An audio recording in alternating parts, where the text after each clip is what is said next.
Je suis ce qu'on appelle un chasseur de fantômes, même si je n'aime pas le terme.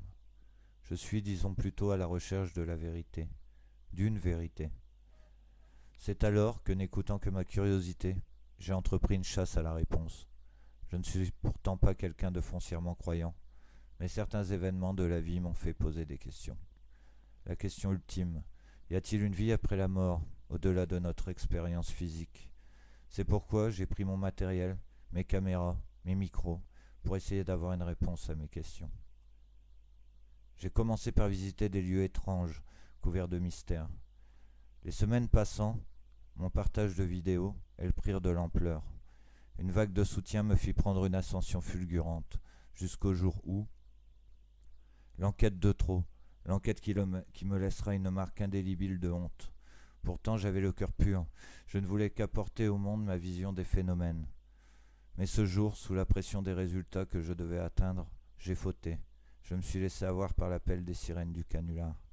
J'ai truqué une vidéo, celle de la tour Moncade. En effet, j'ai fait tomber la boîte, en la laissant penser qu'une entité l'avait faite. Bien sûr, j'avais honte. Je n'étais pas fier de moi, mais les gens en attendaient plus. Toujours plus, encore plus. Grand bien mal m'en fasse, car je me suis laissé avoir.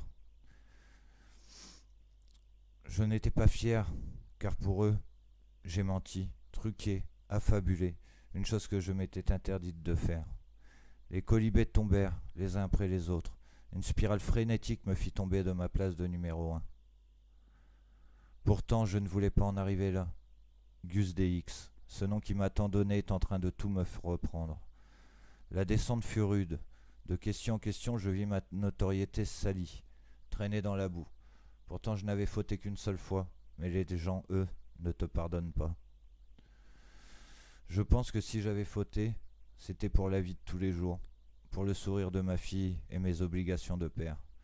Qui peut comprendre, si ce n'est moi, même? Alors, quelque temps après ma réflexion, ainsi que ma remise en question, j'ai de nouveau entrepris mon enquête. Et cette fois-ci, je ne céderai plus, car je sais que les gens peuvent te pardonner une fois, mais pas deux. De plus, mes questions sont bien plus importantes que toutes ces pressions.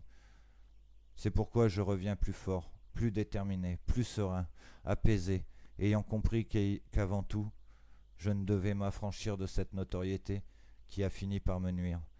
Me revoici alors caméra au point pourfendant les ténèbres, afin de vous rapporter mes enquêtes.